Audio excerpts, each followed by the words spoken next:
দুনিয়ার সম্পদ, লোভ, লালসা এগুলো নিয়ে পড়ে থেকো না। এই যে আমাদের ফ্যামিলি, আমাদের বাচ্চা কাচ্চা, আমাদের এত টাকা পয়সার হিসেব, মাস শেষে বাড়ি ভাড়া, গ্যাসের বিল, এইটা সেইটা, আপনি কি মনে করছেন যে আপনি চলে গেলে এগুলো থেমে থাকবে? কিছুই থেমে থাকবে না, সব চলবে আগের মতো, থাকবেন না আপনি। এজন্য শাহাদাত ফয়সাল ওনার ফেসবুকে সর্বশেষে লিখে গিয়েছিল, আমি হীন দুনিয়া, মানে এমন দুনিয়া যেটাতে আমি নাই, সব চলে, সকাল গড়িয়ে বিকেল হয়, শীত শেষে গ্রীষ্ম আসে, দিন শেষে রাত নামে, সব চলে, নাই শুধু আমি। চিল্লায় বলেন ঠিক কিনা? তো এজন্য এগুলি একটু ভাবেন। অনেক ব্যস্ত আমরা, এই দুনিয়ার পুরো জীবনটা এটা হচ্ছে লালসাময় একটা জীবন, লোভ, মরিচিকা, মায়াজাল। এই মায়াজালে আমরা আটকে আছি, ফলে মৃত্যুর কথা আমরা ভুলে গিয়েছি, পাগলের মতো ছুটছি। আরো টাকা লাগবে, আরো খ্যাতি লাগবে, আরো যশ লাগবে, আরো দাপট লাগবে। আমার এত টাকা দিয়ে কি হবে? এত সম্পদ দিয়ে কি হবে? এত ব্যস্ততা দিয়ে কি হবে তোমার? স্টপ, থামুন, অনেক হয়েছে, আন্না, থামুন। Take a rest, take a breath, and think about death. Think that you have to go back to your Lord. একটু বসেন না, একটু ভাবেন যে আমাকে চলে যেতে হবে, চলে যেতে হবে। এই কোলাহল, এই ব্যস্ততা, এগুলো থাকবে, থাকবো না আমি। সাইয়েদনা ওমরে ফারুক বলেছেন, মুতু ক্বাবলা আন তামুতু, মরার আগে একবার মরো। হাসিবু ক্বাবলা আন তুহাসাবু আলাইকুম, তোমার হিসাব নেওয়ার আগে তুমি একবার নিজের হিসাবটা করো না। কাগজ বের করে একটু লিখো না, কি কি ভালো কাজ করছিলা, যেগুলো দিয়ে নাজাতের ওসিলা হতে পারে, 1 2 3, আর কি কি আকাম কুকাম করছো দেখো না, লিখে দেখো তোমার অবস্থাটা কি। মরার আগে একবার মরো। মরার আগে খাটের মধ্যে শুয়ে শটান করে চোখ বন্ধ করে একবার মরার ভান করে দেখেন কেমন লাগে। চোখটা বন্ধ করেন আর ভাবেন আপনি নাই, কি কি হতে পারে ভাবেন। আপনার ছেলে মেয়েরা কান্না জুড়ে দিবে, আপনার প্রাণের স্ত্রী বিলাপ শুরু করে দিবে, বন্ধু বান্ধবের চিৎকার আর মাতম, স্থানীয় এলাকার মসজিদে ঘোষণা, অমুক এলাকার নিবাসী অমুক ভাই, অমুকের ছেলে অমুক দুনিয়ায় নাই। সব আত্মীয়রা চলে আসবে, ফেসবুকে স্ট্যাটাস দেয়া হবে, সবাই সবাইকে জানাবে বিকাল 4টায় অমুক হাই স্কুল ময়দানে আপনার জানাজা। ছুটে আসবে, সবাই ছুটে আসবে আপনাকে শেষ বিদায় দিতে, গুড বাই জানানোর জন্য, আল ওয়াদা, বিদায় জানাতে আসবে সবাই। 4 তাকবীর দিয়ে আপনার জানাজা হবে, অশ্রুসিক্ত জানাজায় আপনার বিদায় হবে। কাঠের খাটিয়ার মধ্যে করে কাঁধে তুলে আপনার কবরে নেওয়া হবে। আগে থেকে খুঁড়ে রাখা কবরটার মধ্যে আপনারে বিছিয়ে দেয়া হবে, বাঁশের কচি দিয়ে তার উপরে মাটির চাপা দিয়ে সব চলে যাবে। ভাবেন না একবার চোখ বন্ধ করে, this is the circle of life, this is the nature of life. এটা সবার হবে, আমার হবে, আপনার হবে। এত মায়া, এত ভালোবাসা কই যাবে? কেউ থাকবে না, সবাই আপনার অন্ধকার কবরে রেখে দিয়ে চলে আসবে। উপরে বাঁশের কঞ্চি, তার উপরে মাটির চাপা, অন্ধকার আর অন্ধকার। এই অন্ধকার যেন শেষ হতে চায় না, শুধুই অন্ধকার, ঠিক কিনা? এজন্য আমাদের চলে যেতে হবে। দাদা গেল, চাচা গেল, মামা গেল, আমাদেরকেও যেতে হবে, জোরে কোন ঠিক কিনা? একদিন মাটির ভেতরে হবে ঘরে মন আমার, কেন বন্ধ দালান ঘর, প্রাণ পাখি উড়ে যাবে পিঞ্জর ছেড়ে,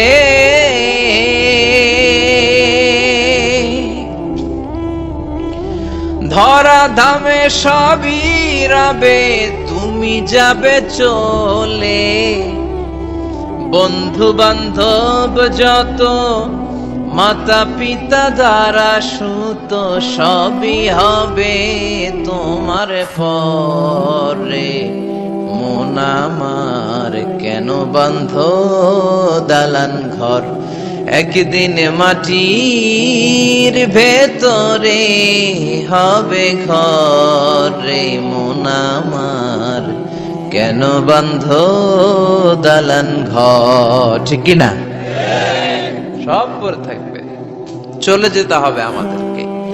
এজন্য আখিরাতের কথা যেন আমাদের স্মরণ হয়। বিশ্বনবী বলতেন, নাহাই তুহমান জিয়ারাতিল কবুর, আমি তোমাদেরকে কবর জিয়ারত করতে আগে নিষেধ করতাম, কিন্তু এখন নিষেধাজ্ঞা প্রত্যাহার করে নিলাম।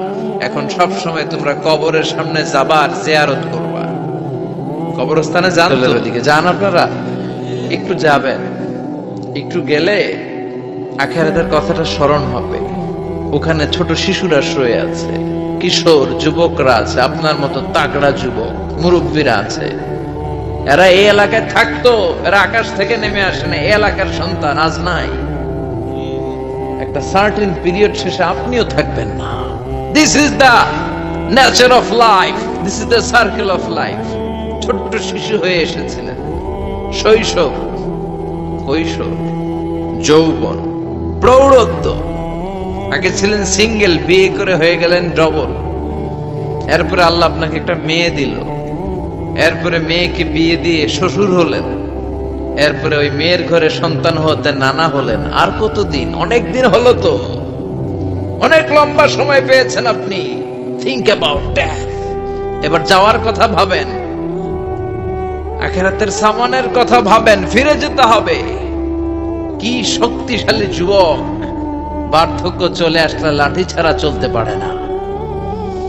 কুচকুচে কালো দাড়ি সাদা হয়ে যায়, দাড়ির শুভ্রতা, বয়সের ভার, রং ধরা যৌবন জং ধরে শেষ, ঠিক কিনা? This is the circle of life. যুবক ভাইয়েরা, এটাই জীবন, চলে যেতে হবে, কেউ থাকতে পারবে না, ঠিক কিনা? এটা রিমাইন্ডার আল্লাহ এই সূরার ভেতরে দিয়েছেন যে তোমাদেরকে ফিরে যেতে হবে। এই লোভ লালসা ছেড়ে দাও।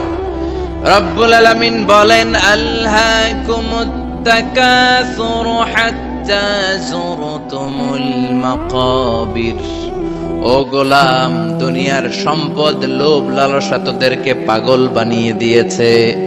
এই লোভ পাগলামি কোনদিন তোদের থামবে না যতদিন না তোরা কবরে ঢুকবি, ঠিক কিনা? কার কথা? আল্লাহ বললেন, দুনিয়ার সম্পদ আর লোভ আর মোহে তোমরা গাফেল হয়ে গিয়েছো। আখিরাতের কথা বেমালুম তোমরা ভুলে গিয়েছো। কিন্তু আখিরাতে তোমাদের যেতেই হবে, কবরের বাড়িতে তোমাদের ঢুকতেই হবে, ঠিক কিনা? যেতেই হবে। আমরা ভুলে যাই। আলহাকুমুত তাকাসুর, অতিরিক্ত পাওয়ার লোভ, বেশি বেশি খাওয়ার লোভ, বেশি বেশি জমানোর লোভ মানুষকে গাফেল বানিয়ে দিয়েছে। এটা মানুষের স্বভাব। আরো চাই, আরো চাই, এই স্বভাবটা আছে না নাই? এই আরো আরো আরো চাই, এই স্বভাবটাই মানুষকে কুড়ে কুড়ে শেষ করে দিয়েছে। এত লাগবে কেন তোমার? চাহিদার কোনো শেষ নাই। Unlimited demand of human being. যার আছে বেশি তার চাই বেশি। যার সাইকেল আছে তার হুন্ডা চাই, হুন্ডা আছে তো প্রাইভেট কার চাই, প্রাইভেট কার আছে তো প্লেন চাই, প্লেন আছে তো হেলিকপ্টার চাই, হেলিকপ্টার আছে তো ওইটা চাই, ওইটা আছে তো সেটা চাই, ঠিক কিনা? এলাকার মেম্বার যে হয়েছে চেয়ারম্যান হতে চায়, আছে না নাই? চেয়ারম্যান সাহেব এমপি হতে চায়, আছে না নাই? এমপি সাহেব মন্ত্রী হতে চায়, আছে না নাই? মন্ত্রী সাহেব প্রধানমন্ত্রী হতে চায়, আছে না নাই? কিন্তু এই দেশে সুযোগ নাই। কথা কন, এই দেশে প্রধানমন্ত্রী সিলেক্টেড। 2-3 জনের বাইরে কেউ প্রধানমন্ত্রী হইতে পারবি না, ঠিক কিনা? আমার এই জীবনে তো আমি 2-3 জনেরই দেখলাম। বেগম খালেদা জিয়া, মাননীয় প্রধানমন্ত্রী শেখ হাসিনার ছোট্টবেলা দেখেছি এরশাদকে, আমরা তখন ছোট। তো তো মানুষের চাহিদার কোনো শেষ নাই, যার আছে বেশি তার চাই বেশি। এজন্য বিষ্ণু বলেছেন উনজুরু ইলা মান হুয়া আসফালা মিন, তোমার চেয়ে যে খারাপ আছে ওর দিকে তাকাও। ওয়ালা তানজুর মান হুয়া আ'লা মিন, তোমার চেয়ে যে ভালো আছে ওর দিকে তাকায়ও না, তোমার চেয়ে যে খারাপ অবস্থানে আছে ওর দিকে তাকাও। অনেকে নিজের অবস্থান নিয়ে সুখী না, এরকম আছে না নাই? আল্লাহ আমার এটা দিল না রে, ওইটা দিল না রে, পাইলাম না রে, কিচ্ছু হয় না, কি করব জীবনে, হতাশ। আসলে আছে কিন্তু অনেক, কিন্তু শুকরিয়া নাই, টাকা ঠিক কি না? নিজের অবস্থান নিয়ে সুখী না, কিন্তু অনেক লোক আছে তারা আপনার অবস্থানে পৌঁছতে চায়। তাদের দিকে তাকিয়ে দেখেন, আপনি যে অবস্থানে আছেন এই অবস্থানে পৌঁছাটা অনেকের কাছে স্বপ্ন। তারা প্রতিনিয়ত সংগ্রাম আর স্ট্রাগল করে যাচ্ছে আপনার অবস্থানে পৌঁছতে, আর আপনি এটা নিয়ে সন্তুষ্ট না। শেখ সাদির নাম শুনেছেন? বালাগাল উলা কাশাফাত দুজা, এই কবিতাটার রচয়িতা ইরানের বিখ্যাত এক কবি। উনি একবার আর্থিক সমস্যার মধ্যে দিয়ে সময় কাটাচ্ছেন, টাকা নাই, পয়সা নাই, পায়ে দেওয়ার মতো জুতা নাই। উনি খুব দুঃখ পেলেন, হায় রে, আমি ইরানের এত বড় কবি, আমার পায়ে দেওয়ার মতো জুতা নাই। দুঃখ ভরা মন নিয়ে রাস্তায় হাঁটতে বেরোলেন। হাঁটতে হাঁটতে হঠাৎ দেখলেন একটা লোক শুয়ে শুয়ে কাঁদছে, ওই লোকটার দুইটা পাই নাই, পাই নাই। উনি সেজদায় পড়ে গেলেন, আল্লাহর কাছে ক্ষমা চাইলেন, আল্লাহ অনেক দিয়েছ, শুকর আলহামদুলিল্লাহ। এজন্য যেই পরিস্থিতিতেই থাকি না কেন আমরা কি পড়বো? জোরে বলেন, কি পড়বো? এজন্য আল কানাতু মিনাল ইসলাম, অল্পে তুষ্ট থাকার নাম হলো ইসলাম। সম্পদ লাগবে কিন্তু সম্পদের পাহাড় লাগবে না, ঠিক কি না? অল্প খান, অল্প পড়েন, অল্প জমান, অল্পের ভেতরে বরকত ঢুকায়া দিছে কে? দেখবেন যাদের সম্পদ অল্প তারা সুখী বেশি। জরিপে এটা দেখা গিয়েছে, অনেক সার্ভেতে এটা এসেছে, যারা সম্পদশালী এরা দুঃখী বেশি, এদের দুঃখ বেশি, টেনশন বেশি। খুব স্বাভাবিক, টাকা যার বেশি রোগ তার বেশি, টাকা যার বেশি টেনশন তার বেশি, টাকা যার বেশি ঘরে শান্তি তার কম। আছে না নাই? ঘরের ভেতরে অশান্তি, ছেলে কথা শোনে না, ছেলে টানে গাঞ্জা, মেয়ে করে পরকিয়া। আছে না নাই? স্ত্রী কথা শুনে না, ভালোবাসা নাই, ঘরটা জাহান্নামের টুকরা। রোগ বালাই, এক একটা হসপিটাল বিল পরিশোধ করতে মাসে 5 লাখ 10 লাখ। আছে না নাই? কিছু খেতে পারে না, ডাক্তার একেবারে ডায়েট মেনু বেঁধে দিয়েছে, ডায়েট, ভেরি ডায়েট মেনু, এটা এটা এটা এটা কিছুই খাবেন না, শুধু গরু খাবেন না, খাসি খাবেন না, চিংড়ি খাবেন না, খালি ঘাস খাবেন, ইচ্ছে মতো ঘাস খাবেন, মানে ঘাস জাতীয় যত আইটেম আছে সব খাবেন, শাক খাবেন, সবজি খাবেন, সালাদ খাবেন, গরু, চিংড়ি, মুরগি, গোশত, ইলিশ কিছু খেতে পারে না। তাহলে রোগ বেশি, খাওয়ার মজা নাই, ঘরে সাংসারিক শান্তি নাই, খালি ব্যারাম আর ব্যারাম, ঠিক কিনা? কিন্তু সম্পদের পাহাড় করেছে। আর অল্প যারা খায়, অল্প পড়ে, রিক্সাওয়ালা, কুলিওয়ালা, অল্প বেতনের চাকরি, কিন্তু হক হালালি মেনে চলে, দেখবেন শান্তি আছে অনেক। হ্যাঁ, বাসা ভাড়া দেয়, ফ্যামিলি চালায়, বাচ্চাদের স্কুল বিল, এরপরও মাস শেষে 1-2 হাজার টাকা হাতে থেকে যায়। আর ওর প্রতি মাসে 10 কোটি টাকা ইনকাম, তারপরও ব্যাংকের ঋণ আছে না নাই? সুখ কারে বলে? কিভাবে আপনি সুখকে ডিফাইন করবেন? সুখ তো টাকায় কিনা যায় না, শান্তি টাকা দিয়ে হয় না, শান্তি দেওয়ার মালিক কে? শান্তি আছে অল্প খেয়ে শুকর করার মধ্যে, শান্তি আছে আলহামদুলিল্লাহর মধ্যে। চিল্লায় বলেন ঠিক কিনা? এজন্য অল্প খাবো, অল্প পড়বো, অল্প জমাবো, অল্পের ভেতরে বরকত দিয়েছে কে? দেখেন ধনী ভাইরা খেতে পারে না, কিন্তু রিকশালার কি সমস্যা হয়? রিকশালারা সব খেতে পারে, কুলিওয়ালা, দিনমজুর, এরা একেবারে স্লিম সুঠাম দেহি, মেদহীন পেট, পেটে কোনো মেদ নাই, ভুঁড়ি নাই। আর কুটিপতিদের মেদ আছে না নাই? এত বড় বড় পেট, ঠিক কিনা? আমাদেরও পেট আছে, তবে হালাল পেট, এটা হারাম টাকা দিয়ে এই ভুঁড়ি বানাই নাই আমরা। চিল্লায় বলেন ঠিক কিনা?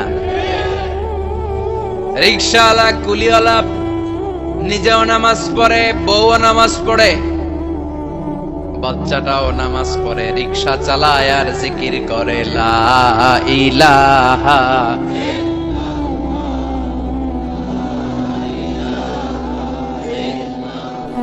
লা ইলাহা ইল্লাল্লাহু মুহাম্মাদুর রাসূলুল্লাহ সাল্লাল্লাহু। সুখ আর শান্তি, তাদের ঘরে সুখ। ধনী কোটিপতি, ভিআইপি, সিআইপি, এদের রাতে ঘুম নাই, 1 ঘন্টা ঘুমানোর জন্য 4টা ট্যাবলেট খাওয়া লাগে, এরকম আছে না নাই? কিন্তু ঘুমের জন্য যে ট্যাবলেট খাওয়া লাগে রিকশাওয়ালা এটা জানেই না। ওর যেখানে রাইত ওইখানেই ওর মাথা বিছনায় লাগতে দেরি, ওর ঘুম আসতে দেরি হয়, ওর ঘুমে নাকের ডাকের আওয়াজে ট্রাকের ইঞ্জিনও ফেল। সুবহানাল্লাহ পড়েন। এজন্য অনেক বেশি সম্পদের পাহাড় করা লাগবে, এই চিন্তা যেন আমাদের মাথায় না আসে। চিল্লায় বলেন ঠিক কিনা? এজন্য রব্বুল আলামিন বলেন আলহাকুমুত তাকাসুর হাত্তা যুরতুমুল মাকাবির। বেশি বেশি সম্পদ উপার্জনের আকাঙ্ক্ষা তোমাদেরকে আখিরাত থেকে গাফেল বানিয়েছে। এই গাফলতি কশিন কালেও তোমাদের কমবে না যতক্ষণ না তোমরা কবরে ঢুকবা। হাত্তা যুরতুমুল মাকাবির, মাকবারাতুনের প্লুরাল মাকাবির, যতক্ষণ না কবরে না ঢুকবা, কবরস্থান তোমার আবাসস্থল না হবে, ততক্ষণ পর্যন্ত এই চাই চাই মানসিকতা কমবে। মানুষের স্বভাব হলো আরো চাই, আরো চাই, আরো চাই করে ফকিরেরা। কারা? আল্লাহ গালি দিয়ে বললেন তোরা সব ফকিরনি, তোরা কি? ইয়া আইয়ুহান নাসু আনতুমুল ফুকারাউ ইলাল্লাহ ওয়াল্লাহু হুয়াল গানিয়ুল হামিদ। সুবহানাল্লাহ পড়েন। আল্লাহ ডেকে বললেন গোলাম আনতুমুল ফুকারা ইলাল্লাহ, তোমরা সবাই ফকির, ধনী হলো একজন, তিনি কে?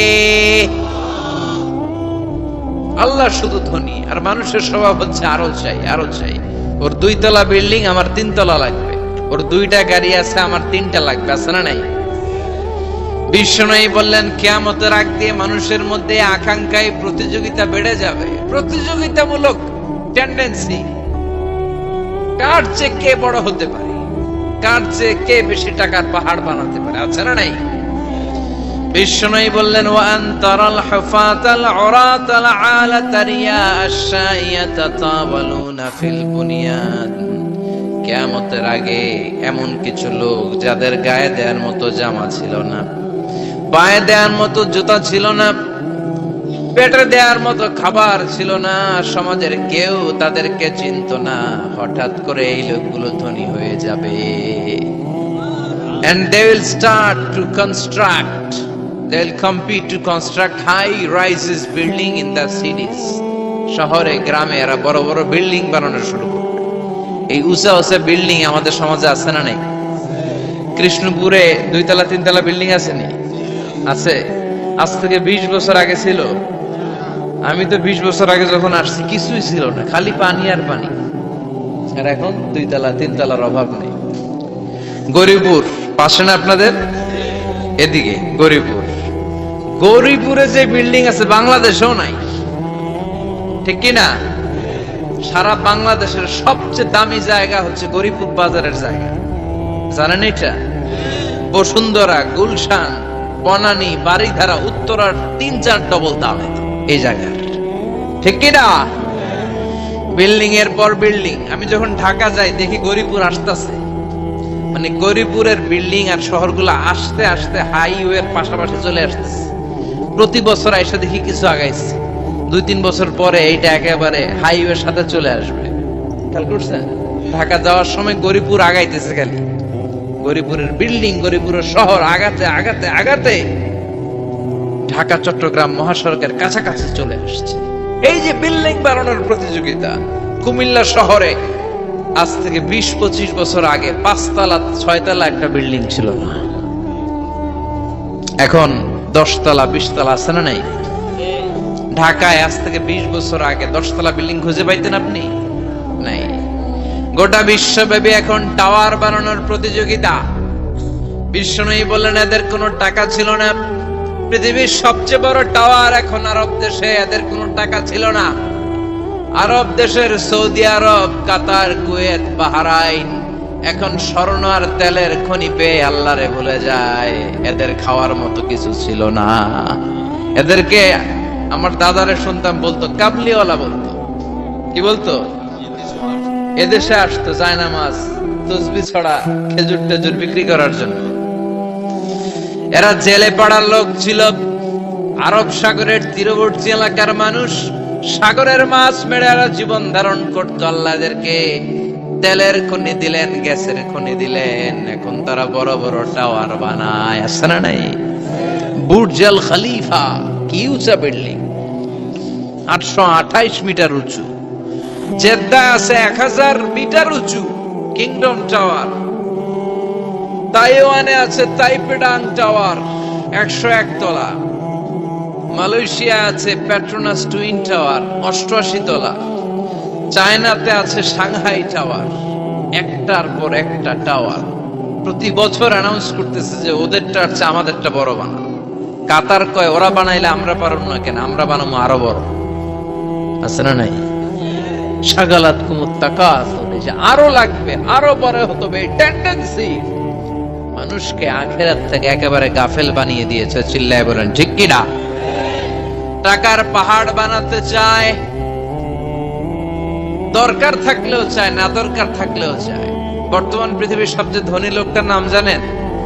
কি নাম? হ্যাঁ, বিল গেটস। ওর যে কত টাকা ও নিজেও জানে না। ওর পকেট থেকে যদি $100 একটা বান্ডিল পড়ে যায়, এটা তুলতে ওর যত সময় লাগবে, ও না তুলে যদি হেঁটে যে আইডিয়া নিয়ে হাঁটতেছিল ওইটা নিয়ে হাঁটে, ওদিকে আরো বেশি ইনকাম হয়ে যাবে। এত টাকা তার, এটা তোলার সময় তো তার নাই। ওয়ারেন বাফেট নাম শুনছেন? হাজার হাজার কোটি ডলারের মালিক। প্রিন্স ওয়ালিদ বিন তালা, সৌদি ধনকুবের নাম শুনেছেন? ওর একটা বিমান আছে, প্রাইভেট জেট প্লেন। এই বিমানটার 70% মেড অফ গোল্ড। বিমানের 70% স্বর্ণ দিয়ে বানানো। গত কয়েক বছর আগে আমি ব্রুনাই গিয়েছিলাম। ব্রুনাইয়ের সুলতানের নাম হাসান আল বালখিয়া। উনি একটা প্যালেস আরবিতে বলে কাসার, মানে হচ্ছে রাজপ্রাসাদ। পৃথিবীর সবচাইতে বড় রাজপ্রাসাদ ব্রুনাইতে বান্দার সিটি বেগাওয়ানে অবস্থিত। আমি গিয়েছি ওখানে। প্রায় 1800 থেকে 2000 কক্ষ আছে ওই প্যালেসে, রাজপ্রাসাদে। ওই রাজপ্রাসাদের টয়লেটের কমোড গুলো মেড অফ গোল্ড, স্বর্ণ দিয়ে বানানো। নাউজুবিল্লাহ পড়বেন না? এই হাসান আল বালখিয়া নিজে বিমান চালায়। ওর সংগ্রহে 500টা রোলস রয়েস লাক্সারিয়াস কার আছে। 500 রোলস রয়েস। গুগল, ইউটিউব যারা করেন সার্চ দিলে দেখবেন ওর কি পরিমাণে গাড়ি। রোলস রয়েস গাড়ি হচ্ছে one of the luxurious car in the world. Car ব্র্যান্ডের মধ্যে যত দামি কার ব্র্যান্ড আছে, এর মধ্যে রোলস রয়েস একটা, যেগুলোর দাম কমসে কম এদেশের টাকায় 8 কোটি থেকে 10 কোটি টাকা। আচ্ছা বলেন, এই গাড়িগুলো যারা হাই প্রোফাইলের ভিআইপিস, তারা ফ্যামিলির সবাইকেও যদি একটা করে গাড়ি দেয়, একজনের কয়টা গাড়ি দরকার? 5টা, 10টা, 20টা। বললাম যে 20টা গাড়ি লাগবে ওনার। 500 গাড়ি দিয়ে উনি কি করবে? তার সংগ্রহে 500টা রোলস রয়েস। স্বর্ণেরও গাড়ি আছে তার, স্বর্ণের পালঙ্ক আছে, আমি দেখে এসেছি। পোরশে, ফারারে, লাম্বরগিনি, এই টাইপের যে ব্র্যান্ড গুলো আছে, অভাব নাই। তার মানে আছে, যার বেশি চায় তত বেশি। চিৎকার করে বলেন ঠিক কি না? এজন্য আল্লাহ বললেন আলহাকুমুত তাকাসুরু হাত্তা যুরতুমুল মাকাবির। দুনিয়ার লোভ তোমাদেরকে আখিরাত থেকে গাফেল বানিয়ে দিয়েছে। দুনিয়ার লোভ লালসার মধ্যে পড়ে আখিরাতকে বেমালুম তোমরা ভুলে গিয়েছো। এই গাফলতি কোনোদিন কমবে না যতদিন না তোমরা কবরে ঢুকো। ঠিক কি না? সম্পদ উপার্জনে ইসলাম বাধা দেয় না, কিন্তু সম্পদ হৃদয়ে স্থান দেয়া যাবে না। সম্পদ উপার্জন করতে হবে, খরচ করে ফেলতে হবে। বেশি সম্পদশালী হতে হলে আল্লাহর সন্তুষ্টির জন্য যাকাত দিতে হবে। কে দিতে হবে? দে যাকাত তোরা দে রে যাকাত, তোর দিল খুলবে পরে আগে খোলো খাত। দে যাকাত তোরা দে রে যাকাত। ঠিক কিনা? দিল পরে খুলবে, আগে হাত খোলেন। হাত খুললে দেখবেন দিলটারে খুলে দিয়েছে কে? সাইয়েদনা মুসা আলাইহিস সালামের জামানায় ওনার চাচাতো ভাই ছিল মিশরের সবচাইতে বড় ধনী, যাকাত দেয় নাই। তার কি করুণ পরিণতি হয়েছে কোরআনে আছে না নাই? এত সম্পদ ছিল, তার সম্পদগুলো সে সিন্ধুকে আটকে রাখতো। আর এই সিন্ধুকের চাবিগুলো আলগানোর জন্য, কাঁধে নেয়ার জন্য 10 জন লোক লাগতো। সিন্ধুক কাঁধে নেয়ার জন্য, সিন্ধুকের চাবির গোছা কাঁধে নেয়ার জন্য কয়জন? তাহলে কি পরিমাণ সম্পদ ছিল? সাইয়েদনা মুসা বললেন, সম্পদের মালিক তুই হস নাই, আল্লাহ বানাইছে। কারণ বলে ইন্নামা উতিতুহু আলা ইলমিন ইনদি, আল্লাহ আমারে সম্পদ দেয় নাই, আমি আমার মেধা খাটিয়ে সম্পদ বানিয়েছি। যাকাত আমি দেব না। মুসা বললেন, তাহলে আযাবে পড়বি। কারণ পারলে আযাবান। আল্লাহ বললেন ফাখাসাফনা বিহি ওয়া বিদারহিল আরদ, ও মুসা নিরাপদ দূরত্বে চলে যাও, এখনই ভয়ঙ্কর ভূমিকম্প হবে, আযাব দেব। কারণ সহ কারণের সব সম্পদ আমি জমিনের ভেতরে ঢুকায়া দেব। আমি নিজে কারণের বাড়ি দেখে এসেছি। মিশরের রাজধানী কায়রো থেকে প্রায় 150 কিলো দূর একটা জেলা আছে, ফায়ুম জেলা। ওইখানে কারুনকে আল্লাহ তার সব সম্পত্তি সব মাটিতে দাবিয়ে দিয়েছেন। দাবাতে দাবাতে হাঁটু পর্যন্ত যখন কারুন জমিনে দেবে যায়, ভাবছে উঠে যাবে। কোমর পর্যন্ত যখন মাটির মধ্যে দেবে যায়, ভাবছে উঠতে পারবে। গলা পর্যন্ত যখন দেবে যায়, হাত তুলা কয় আমি ঈমান আনলাম। ও মুসা, সব সম্পদ তোর আর তোর আল্লাহর লইয়া যা, খালি আমারে বাঁচা, আমারে। সব গাদ্দারদের একই পরিণতি। ফেরাউনরেও যখন আল্লাহ লোহিত সাগরে পানি খাওয়াতে খাওয়াতে পেটটা এত বড়, হাত তুলা কয় আনা মিনাল মুসলিমিন, আমি মুসলমান, আমি ভালো মানুষ। আল্লাহর কোরআন সাক্ষী, সে বলেছে আনা মিনাল। বনি ইসরাইলরা যে আল্লাহরে মানে, আমিও তারে মানি, আমিও আল্লাহর দলের একনিষ্ঠ কর্মী। আর পানি খাইতে পারি না, আল্লাহ বাঁচাও। আল্লাহ কয় আরো খা। শেষ, ফেরাউন শেষ, নমরুদ শেষ, কারুন শেষ। পুরো সম্পদ সহ আল্লাহ কারুনকে জামিনের ভেতরে দাবিয়ে দিলেন। এজন্য সম্পদ যাদের বেশি, যাকাত দেওয়ার দরকার আছে না নাই? দারিদ্রতা বিমোচনের জন্য যাকাত দিবেন। যাকাতের শাড়ি লুঙ্গি এইভাবে না, অনেকে কিন্তু দেয় যাকাতের শাড়ি, যাকাতের লুঙ্গি, যাকাতের গামছা, এরকম ডাকাইত আছে না নাই? বাংলাদেশে এমনও হয়েছে যাকাতের শাড়ি দিবে বলে সে পত্রিকায় নিউজ করেছে, আর ওই শাড়ি আনার জন্য শাড়ি দিবে 5000 মানুষ এসেছে 5 লক্ষ। পদপৃষ্ঠ হয়ে 11 জন নারী এক জায়গায় মারা গিয়েছে।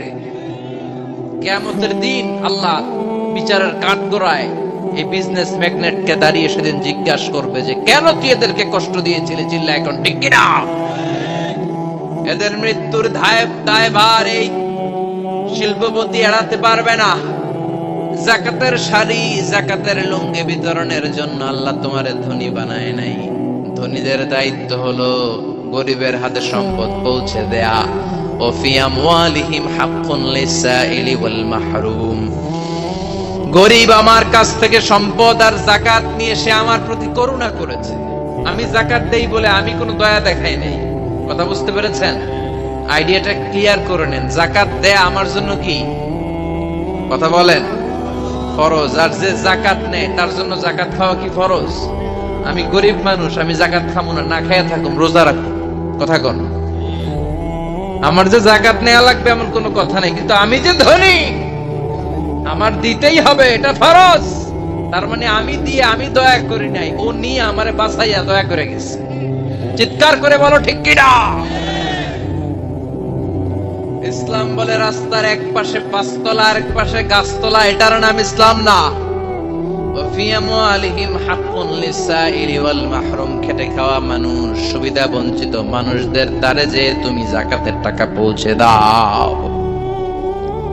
যাকাতকে ফরজ করা হয়েছে দারিদ্রতা বিমোচনের জন্য। আপনি শাড়ি লুঙ্গি দিলে কি হবে? ওরে শাড়ি দিয়েছেন দুপুরে, রাত্রে বেলা ও আরেক জায়গায় লাইন ধরে আছে, বিরিয়ানির প্যাকেট দিতেছে ওইখানে। কথা কোন সারাটা বছর ও যাকাতের টাকা নেবে, ওর কিচ্ছু হবে না। বরং এমন কিছু তাকে করে দিতে হবে যেটা দিয়ে সে ফ্যামিলি লিড করতে পারে।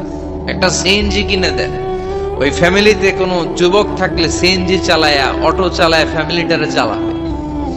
একটা টঙের দোকান করে দেন, চায়ের দোকান, চা বিক্রি করে ফ্যামিলিটারে চালাবে। অস্ট্রেলিয়ান একটা গাই কিনে দেন, গরুর দুধ বিক্রি করে তার ফ্যামিলি চলবে। কিংবা মাছের একটা খামার করে দেন, মুরগির খামার করে দেন, ঠিক কিনা? ওমরে ফারুক বলতেন এমন ভাবে যাকাত দাও যাতে করে যাকে যাকাত দিয়েছে জীবনে কোনোদিন সেজন্য আর কারো কাছে যে হাত পেতে যাকাতের জন্য দাঁড়িয়ে না থাকে। এই বিধানটা কার? এজন্য আল্লাহ বললেন আলহাকুমুত তাকাসুরু হাত্তা যুরতুমুল মাকাবির, দুনিয়ার লোভ লালসা তোমাদের কমবে না যতদিন না তোমরা কবরে ঢুকো। কার কথা? চিল্লায় বলেন কার? এজন্য দুনিয়ার প্রতি যে আমাদের লোভ, এটা কি বাড়াইতে হবে না কমাইতে হবে? এই দুনিয়ার জীবন এটা ক্ষণিকের।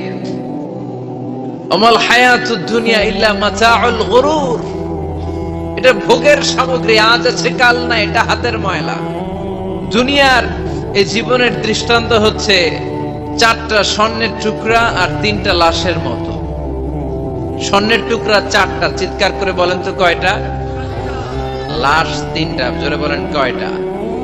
অনেক অনেক আগের যুগের 3জন যুবক জীবিকার তাগিদে তারা বের হয়েছে কর্মসংস্থান করে খাবে।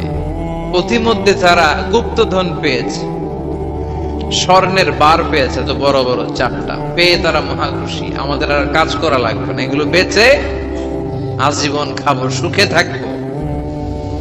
তো 3জন মিলে বলল 4টা স্বর্ণের টুকরা 3জনের মধ্যে ভাগ করে দেওয়ার আগে একজন এক কাজ কর, বাজার থেকে কিছু রুটি নিয়ে আয়, খুব ক্ষুধা লেগেছে, খেয়ে নেই। একজন রে রুটি আনতে পাঠিয়ে 2জন মিলে ভাবে ওইটারে যদি মেরে ফেলতে পারি তাহলে তো তোর আর আমার মধ্যে কোনো ঝামেলা নাই। স্বর্ণের টুকরা কয়টা? তুই নিবি 2টা, আমি নেব 2টা। আর যেটারে রুটি আনতে পাঠাইছে ওইটা মনে মনে ভাবতেছে রুটির মধ্যে বিষ মিশাই নিয়ে যাব। কি মিশাবো? বিষ খাইয়া ওইটা শেষ, সবগুলো আমার। বিষ মিশায় নিয়ে আসছে, আর আগের পরিকল্পনা অনুযায়ী এই 2জন মিলে তাকে নৃশংসভাবে হত্যা করেছে। হত্যার পরে কয় প্রচন্ড ক্ষুধা লাগছে, ল আগে খাইয়া লই। 2জন মিলে বাজার থেকে আনা বিষ মাখানো রুটি খেয়ে ওই 2টাও শেষ। স্বর্ণের জায়গায় স্বর্ণ পড়ে আছে, স্বর্ণগুলো নেয়ার মতো মানুষ আর নাই, ঠিক কিনা? এজন্য মানুষের এই চাহিদা কমবে না। বিষ্ণু বলেন লাউ আন্না লিকুল্লি ইবনে আদম ওয়াদিয়ান মিন যাহাব আহাব্বা আই ইয়াকুনা ইলাইহি ওয়াদিয়ান, আল্লাহ প্রত্যেককে, আমাদের প্রত্যেককে যদি একটা করে স্বর্ণের পাহাড়ের মালিক বানিয়ে দেয়, কয়টা করে? এই একটা পাহাড় স্বর্ণের, একটা স্বর্ণের পাহাড়ের মালিক যদি আমাদের এক একজনকে বানায় দেয়া হয়, এরপর আমরা চাবো আরেকটা স্বর্ণের পাহাড়ের মালিক কেমন করে হওয়া যায়। আচ্ছা বলেন তো, একটা স্বর্ণের পাহাড় আমার 14 পুরুষ বিক্রি করে খাইলেও শেষ করতে পারবো এটা? তো আরেকটা কেন লাগবে আমার? ওয়ালাই আমলা আফাহু ইল্লা তুরাব, বিষ্ণু বলেন কবরের মাটি যতক্ষণ না তোর মুখে না ঢুকবে, তোর এই চাওয়া চাওয়া খাই খাই সব বন্ধ হবে না। এজন্য আল্লাহ বললেন আলহাকুমুত তাকাসুরু হাত্তা যুরতুমুল মাকাবির, দুনিয়া তোমাদেরকে গাফেল বানিয়ে দিয়েছে, গাফলতি কমবে না যতদিন না কবরে ঢুকো। কবরে ঢুকা লাগবে, কবরে ঢুকা লাগবে না? কবরে আমাদেরকে যেতেই হবে, যেখানেই থাকেন। কবরের প্রশ্ন আছে না নাই? অনেকে বলে হুজুর বিমান হামলায় মারা গিয়েছে, বিমান জ্বলে পুড়ে ছাই হয়ে গিয়েছে, তার কবর কোথায়? তার আত্মাটা যেখানে আছে ওই জায়গায় প্রশ্ন আছে না নাই? অনেকে বলে হুজুর সাগরের মধ্যে পড়ে মারা গিয়েছে, তিমি মাছ খেয়ে ফেলেছে, তার কোনো অস্তিত্ব নাই, কিন্তু তার রুহুটা আছে না নাই? প্রতিটা রুহু সংরক্ষণ করে কে? প্রত্যেকটা আত্মা আল্লাহর কাছে সংরক্ষিত থাকে। প্রতিটা রুহু, প্রতিটা মানুষ মালাকুল মাউতকে দেখতে পায়। আপনিও দেখবেন, আমিও দেখব। মুমিনদের কাছে এসে মালাকুল মাউত একজন যুবকের বেশে সাদা ধবধবে জুব্বা পরে সুগন্ধি মেখে মুমূর্ষু ব্যক্তির শিয়রে বসে বলে, ইয়া আইয়াতুহান নাফসুল মুতমাইন্নাহ, হে প্রশান্ত আত্মা, উখরুজি ইলা মাগফিরাতিল্লাহি ওয়া রিদওয়ানি, আল্লাহর ক্ষমা আর দয়ার দিকে বের হয়ে আসো। বলা মাত্রই মুমিনের আত্মাটা স্মুথলি বের হয়ে আসে। কাফান মিন আকফানিল জান্নাহ, হানুত মিন হানুতিল জান্নাহ, জান্নাত থেকে আনা সুগন্ধি কাফনের মধ্যে পেঁচিয়ে তিনি রূহটাকে নিয়ে ইল্লিনে চলে যায়। সরাসরি দেখে মালাকুল মাউতকে। আর যারা ইসলাম বিরোধী, কোরআন বিরোধী, তাদের সামনে এসে মালাকুল মাউত ত্রাস সৃষ্টি করে। আগে ধমক। হাইওয়েতে মাঝে মাঝে ডাকাতি হয় না? বাসগুলোর মধ্যে যখন ডাকাতি হয়, বাসে থাকে 50 জন, ডাকাত ঢুকে 5 জন। এই 5 জনের ভয়ে সবগুলো পেশাব করে দেয়, কারণ ত্রাস সৃষ্টি করে। এসেই চাইনিজ কুড়াল দিয়ে আগে কুবায় দেয় 4-5 জন। রক্ত দেখে কি দেওয়ার সব আগে রেডি করে রাখে। মালাকুল মাউত এসে কাফের, নাস্তিক, মুশরিকদের সামনে সেরকম একটা ত্রাস সৃষ্টি করে। ভয়ে লোকটা কাঁপতে থাকে। ওর কাছে ভদ্র ভাষায় কথা বলে না, সুন্দর জামা পরে আসে না, কালো কুচকুচে চেহারা, ভয়ঙ্কর একটা রূপ নিয়ে, আকৃতি নিয়ে ইসলাম বিরোধীদের মাথার সামনে আসে। দুর্গন্ধযুক্ত চেহারার দেহ নিয়ে ধমক দিয়ে বলে, ও পাপাত্তা, ইয়া আইয়াতুহান নাফসুল খাবিসা, উখরুজি ইলা গাদাবিল্লাহ, এ পাপাত্তা, আল্লাহর রাগ, ক্রোধ আর গজবের দিকে বের হয়ে আয়। মুমিনের আত্মা বলার সাথে সাথে যেমনি মুমিনের দেহ থেকে বের হয়ে জান্নাতি কাফনের ভেতরে ঢুকে, কাফেরদের আত্মাও কি এরকম তাড়াতাড়ি বেরোতে চায় নাকি? কাফেরদের আত্মা বেরোতে চায় না। ডানে দৌড়, বায়ে দৌড়, সামনে দৌড়, পেছনে দৌড়, আহা, দৌড়াদৌড়ি করে। মালাকুল মাউত এটাকে টেনে হিচড়ে, একটা জীবিত ছাগলকে জবেহ না করে, জবাই না করে, তার চামড়া উল্টার দিকে টেনে হিচড়ে বের করলে ছাগলটা যত কষ্ট পায়, এর চেয়ে কমসে কম 70 গুণ বেশি কষ্ট দিয়ে কাফের, মুশরিক আর গাদ্দারদের রূহ কবজ করা হয়। আল্লাহ, এই পরিস্থিতি থেকে তুমি আমাদের বাঁচাও। মুমিনদের রূহ যেমনি কবজ হয়, ওইভাবে রূহ কবজের ব্যবস্থা করে দিও। ইমানের মৃত্যু নসিব করে দিও, শাহিদি মৃত্যু নসিব করে দিও। আমাকে শহীদ করে সেই মিছিলে শামিল করে নিও, যে মিছিলের নেতা মীর হামজা, খোবায়েবে খাব্বাব, আল্লাহর কাছে ছিল অতি প্রিয়, শামিল করে নিও। আমাকে শহীদ করে সেই মিছিলে শামিল করে নিও। পড়েন আমিন। আর জোরে পড়েন আমিন।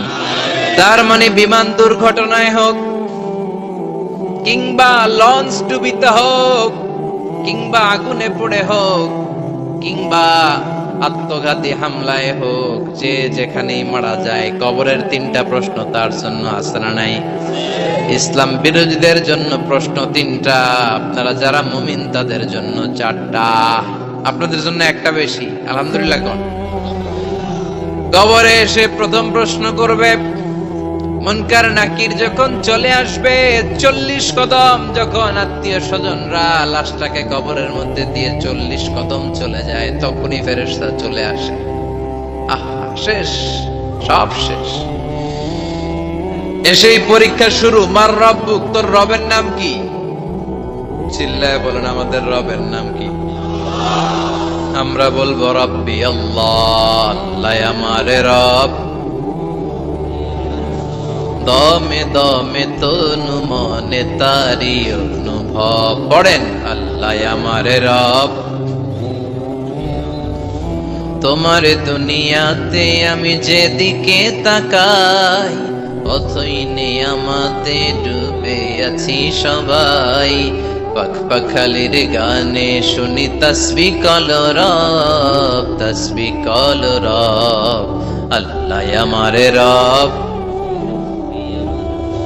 প্রথম প্রশ্ন, তোমার রব কে? আমরা বলবো আমাদের রব আল্লাহ। দ্বিতীয় প্রশ্ন, ওমা দীনু, তোমার ধর্মের নাম কি? আমরা কি বলবো? তৃতীয় প্রশ্ন, বিশ্বনবীর চেহারা দেখিয়ে বলা হবে আতারিফু হাযার রাজুল, এই লোকটারে চিনো নাকি? আমরা বলবো চিনি, আমাদের প্রাণের নবী, ঠিক কি না?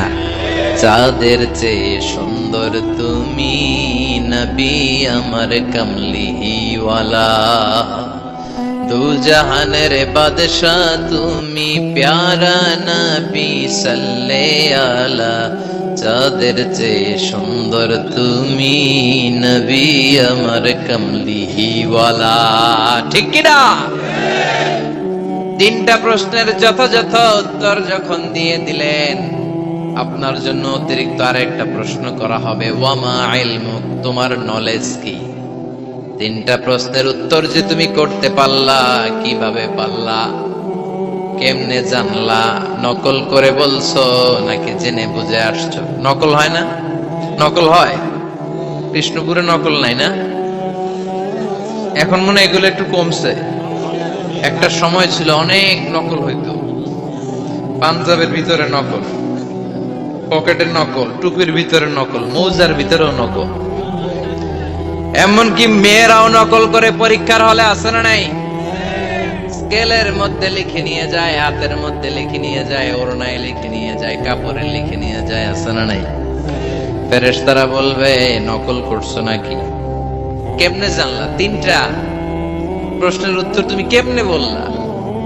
আল্লাহ তোমার রব, ইসলাম তোমার ধর্ম, এই লোকটা বিশ্বনবী, কেমনে চিনলা? আপনাকে তখন বলতে হবে আমি কোরআন থেকে শিখেছি, আমি হাদিস থেকে শিখেছি, আমি ইসলাম জেনে বুঝে মেনেছি, আমি আন্দাজে কোথাও ঘুরি নাই। চিল্লা এখন ঠিক কিরা? আপনাকে বলতে হবে, এজন্য শিখতে হবে, প্রতিনিয়ত ইসলাম সম্পর্কে জানতে হবে, আখের গোছাতে হবে, জীবনটাকে আলোকিত করতে হবে। চিল্লায় বলেন ঠিক কিরা? চারটা প্রশ্নই যখন হয়ে গেল, ফেরেশতারা বলবে আহলান ওয়া সাহলান ওয়া মারহাবান বিক, খোশামদেদ, কংগ্রাচুলেশন, খোশামদেদ, কংগ্রাচুলেশন। সব প্রশ্নের উত্তর তুমি পেরেছো। ফায়ুফসাহু লাহু কবরুহু ৭০ যিরান, আপনার কবরটারে ৭০ হাত লম্বা করে দেয়া হবে। ওয়ায়ুফতাহু লাহু বাবুন ইলাল জান্নাহ, আপনার কবর থেকে জান্নাতের দিকে দরজা খুলে দেয়া হবে। ওয়ায়ুলবাসু মিন লিবাসি আহলিল জান্নাহ, জান্নাতের দুইটা রেশমি কাপড়ের পোশাক এনে আপনারে পরিয়ে দেয়া হবে। আর বলা হবে নাম কানাউমিল আরুস, ঘুমাও, sleep, you should get some sleep now, তোমাকে লম্বা সময় পাড়ে দিতে হবে, ঘুমাও। কানাউমিল আরুস, যেমনি বর বাসর রাতে আরামসে ঘুম দেয়, বাসর রাতে যেমনি বর কনেকে নিয়ে মধুর ঘুম দেয়, তুমিও ঘুমাও, কেউ তোমার ঘুম ভাঙবে না। মালাক ইসরাফিলের, কিয়ামতের জন্য ইসরাফিলের সিংহায় যে ফুৎকার আছে, ওই ফুৎকার ছাড়া কোনো কিছুই তোমার ঘুম ভাঙাতে পারবে না। আলহামদুলিল্লাহ পড়েন। আল্লাহ আমরাও যেন চারটা প্রশ্নের উত্তর দিয়ে লম্বা একটা ঘুম দিতে পারি, পড়ে না আমিন। ওয়াম্মাল কাফির ওয়া আহলুশ শিমাল, আর ইসলাম বিরোধী যারা, তাদের সামনে আসবে মালাকান আসওয়াদান আজরাকান, কৃষ্ণ বর্ণের দেহ, নীলাভ বর্ণের দুটো চোখ, গায়ের রং কালো, চোখের রং নীল। দেখতে কেমন লাগে? আলিফ লায়লার ভূতের মতো। কথা কন, গায়ের রং কালো, চোখের রং নীল। ফেরেশতা দুইটা আসবে, এসে ত্রাস সৃষ্টি করবে, এসে বলবে বল তোর রবের নাম কি? মার রব্বুক। ইসলাম বিরোধী মুশরিক, কাফের, নাস্তিক, এরা বলবে আমি জানি না আমার রবকে, আমি জানি না। আমি তো আজীবন শুধু চেয়ার করেছি, মদ খেয়েছি, আমি ধর্ষণে সেঞ্চুরি করেছি দুনিয়ার বুকে, আমি টেন্ডারবাজি করেছি, চাঁদাবাজি করেছি, আমি মাস্তানি করেছি, আমার দাপটে এলাকার ইসলাম প্রিয়রা বাসায় ঘুমাতে পারে না। আমি ছিলাম টেন্ডারবাজ, আমি ছিলাম গডফাদার, সন্ত্রাসীদের লিডার, আমি ছিলাম ডন 1 2 3 সব, আমি ছিলাম ডনের ডন, আমি ছিলাম মাস্তান, রংবাজ। রব টব কি আমি তো জানি না। লাদ্রি লাদ্রি আমার জিজ্ঞেস করো না। আবার প্রশ্ন করা হবে ওয়ামা দীনুক, তোর ধর্মের নাম কি? বলবে লা আদরি, আমার কোনো ধর্ম নাই, আমার কোনো ধর্ম নাই, আমি শুধু মৌজ মাস্তিতে ছিলাম, আমি আনন্দ ফুর্তি করেছি, ইসলাম নিয়ে আমার মাথা ব্যথা ছিল না। আজীবন ইসলাম রে আমি বাস দিয়েছি, চিল্লায় বলেন ঠিক কিনা? ইসলাম বিরোধীদের সাথে ছিল আমার চলাফেরা, আমার সব সাঙ্গ পাঙ্গ ছিল গুন্ডা, বদমাশ, ইসলাম বিরোধী। রব কি, ইসলাম কি, এগুলো আমি জানি না। আমার এগুলো জিজ্ঞেস করো, ধর্ম কি আমি জানি না, আমি কিচ্ছু মনে করতে পারছি না। 3 নম্বর প্রশ্ন করা হবে আতারিফু হাযার রাজুল, দেখো তো এই লোকটারে চিনো কিনা? কয় না, চিনি না, তবে মনে হয় এই লোকটারে দুনিয়ার বুকে আমি গালি দিতাম, এই লোকটার বিরোধিতা করতাম, ব্লগের মধ্যে এই লোকটার ব্যাপারে কুৎসা রটনা করতাম, এই লোকটার কার্টুন বানিয়ে আমি হিংসা ছড়িয়ে দিতাম, এই লোকটার ব্যাপারে আমি এলাকার মধ্যে অপপ্রচার চালাতাম। ফেরেশতারা বলবে তাই, এই ছিল তো ডিউটি। তারা এখনই আমাদের খেলা শুরু, এখনই শুরু। ফায়ুতরাকু বিমাতারিকা মিন হাদিদ, লোহার একটা হাতুড়ি দিয়ে মাথা থেকে পা পর্যন্ত পিটানো হবে, পিটিয়ে ওর গোশতর হাড্ডিগুলোকে থেতলে ফেলা হবে।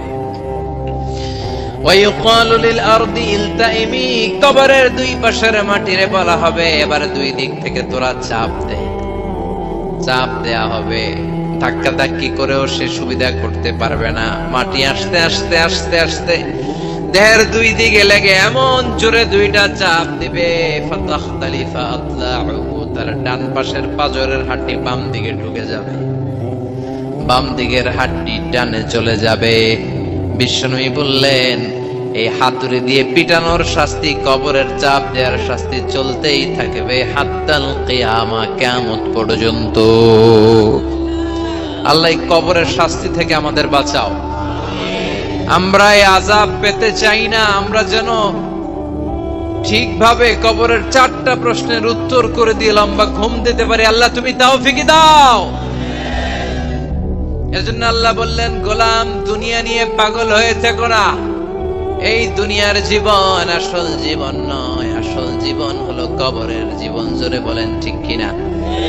এই জন্য মাঝে মাঝে কবরে যাবেন, কবরস্থানে দাঁড়িয়ে চিন্তা করবেন এই জায়গায় আমারও আসতে হবে।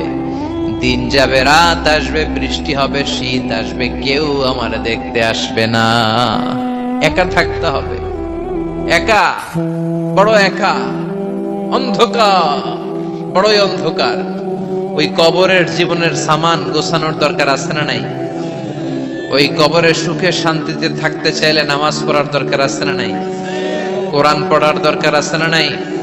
ছেলে মেয়েগুলোরে মানুষের মতো মানুষ করার দরকার আছে না নাই? আজকে যিনি উপস্থাপক চমৎকার কথা বললো, আমরা যেন মাদককে না বলি, আমরা যেন ফেন্সিডিলকে না বলি, আমরা যেন ইসলামের পক্ষে থাকি, আমরা ইসলামের কোন বিপক্ষে শক্তির সাথে যেন হাত না মিলাই, সব সময় যেন আমরা কোরআনের পক্ষে থাকি, ইসলামের পক্ষে থাকি। 5 ওয়াক্ত সালাত গুলো যেন জামাতের সাথে আদায় করি, আব্বা আম্মার জন্য খেদমত করি, আর বিনয়ী মানুষ যেন হতে পারে, ঠিক কিনা? আল্লাহ আমাদের সবাইকে কথাগুলো বুঝে আর আমল করার তৌফিক দান করো।